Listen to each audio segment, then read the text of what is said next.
कभी इस बारे में सोचा गया है कि अगर एक बहुत ही भयंकर और दहकती हुई आग को किसी कमजोर प्लास्टिक के डिब्बे में पकड़ने की कोशिश की जाए तो क्या होगा? जाहिर है कि सब कुछ पिघलकर राख हो जाएगा। बिल्कुल। हमारी आज की इस गहन चर्चा में कुछ ऐसा ही विषय है।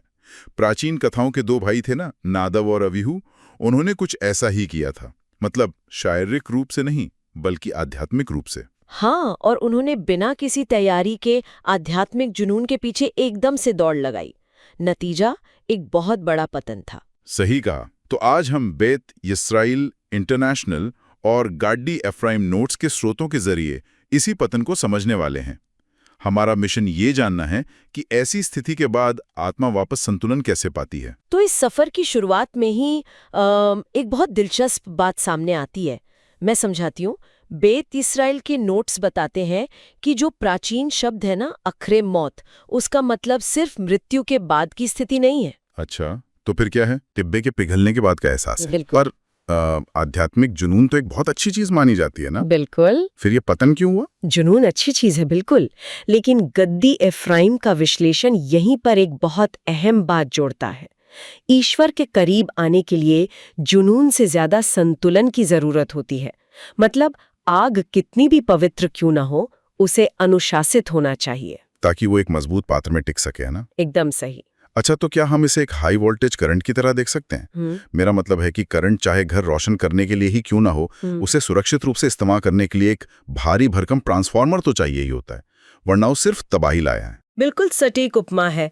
बिना ट्रांसफार्मर के करंट सिर्फ सर्किट जलाता है, और जब ये सर्किट जल जाता है, यानी आध्यात्मिक पतन हो जाता है, तो उस तबाही को ठीक करने की प्रक्रिया शुरू होती है, जिसे यौम किपुर यानी प्रायश्चित के रूप में देखा जाता है। तो प्रायश्चित का मतलब कोई सजा भुगतना नहीं है? बिल्कुल नहीं। बेत इस्राएल सिखाता है कि हर आत्मा के अंदर एक ऐसा सुरक्षित और गुप्त स्थान होता है जो हमेशा अछूता और पवित्र रहता है।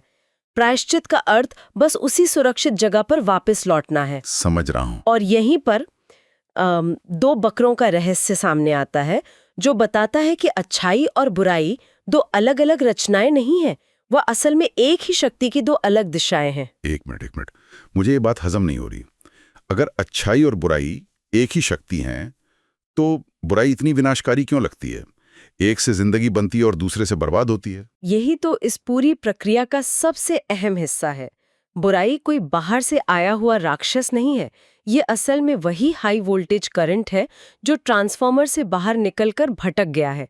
जैसे कि गुस्सा ले लीजिए। हाँ, गुस्सा तो विनाशी करता है, लेकिन अगर उसी ऊर्जा को सही दिशा दे दी जाए तो वो अन्याय के खिलाफ लड़ने की ताकत बन जाता है।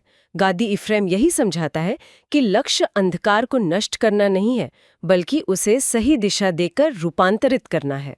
अरे वाह, ये वाकई सोचने पे मजबूर करता है। तो अगर हम इस भटकी हुई ऊर्जा को सही दिशा दे दें तो ये रोजमर्रा की जिंदगी में कैसा दिखता है? क्या इसके लिए सब छोड़कर हिमालय जाना पड़ता है? बिल्कुल नहीं। यहीं पर स्रोतों से केदोशिम यानी पवित्रता की धारणा आती है। बेत यिस्राएल बताता है कि पवित्रता का अर्थ दुनिया से भागना नहीं है। तो फिर क्या है? इसका असली मतलब है अपने व्यापार, न्याय प्रणाली और रोजमर्रा की बोलचाल को इतना पारदर्शी बनाना कि ये आम दुनिया ही ईश्वरीय उपस्थिति का घर बन जाए। समझ रहा हूँ, लेकिन गद्दी इफ्राइम के नोट्स में एक चेतावनी भी तो थी कि जब हम अपने अंदर की इस भटकी हुई अशुद्धता को हटाते हैं तो एक खालीपन आ जाता है। हाँ, सही याद दिलाया आपने। उस खालीपन को यूं ही नहीं छोड़ना है, वरना अंधकार वापस लौट आएगा।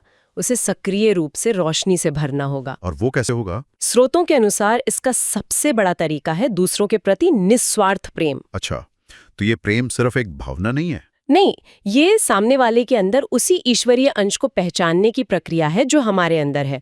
जब ये अलगाव खत्म होता है तभी सच्ची एकता आती है। अगर इस पूरी चर्चा को एक आध्यात्मिक समीकरण में पिरोया जाए तो बात कुछ यूं बनती है कि पहले पतन से जागरूकता आती है, फिर भटकी ऊर्जा को दिशा मिलती है, जिससे शुद्धिकरण होता है। बिल्कुल, और उसी शुद्धिकरण से हमारे रोजमर्रा के कामों में पवित्रता आती है।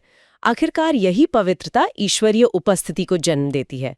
मतलब घोर अंधकार के क्षणों में भी मुक्ति की रोशनी मौजूद होती है। सही बात है। स्रोत साफ कहते हैं कि हमारी बाहरी दुनिया हमारी आंतरिक स्थिति का ही एक दर्पण है। तो शुरुआत में हमने बिना बर्तन के धधकती आग की बात की थी। हाँ, वो ट्रांसफार्मर वाली उपमा। बिल्कुल।